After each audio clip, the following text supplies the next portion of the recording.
Seorang kakek di Jember, Jawa Timur menebas leher tetangganya hingga tewas. Peristiwa bermula ketika korban bernama Misran dan temannya, Karno, sedang berbincang di teras Misran. Saat Karno pamit pulang, Karno batuk di depan rumah Misran. Pelaku yang berada di dekat lokasi langsung datang dan marah karena terganggu dengan suara batuk. Pelaku membawa celurit dan menebas leher Misran, padahal yang batuk bukanlah Misran, melainkan Karno. Habis itu, Dok, Pak Karno itu mau pulang, terus batuk, dia batuk. Nah, keluar ini, yang pelaku ini keluar, itu cuma negur Pak Karno itu.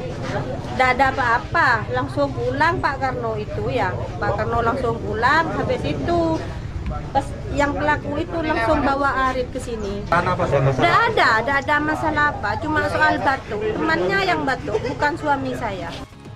Polisi kemudian menangkap pelaku di rumahnya. Kini pelaku masih diperiksa intensif polisi.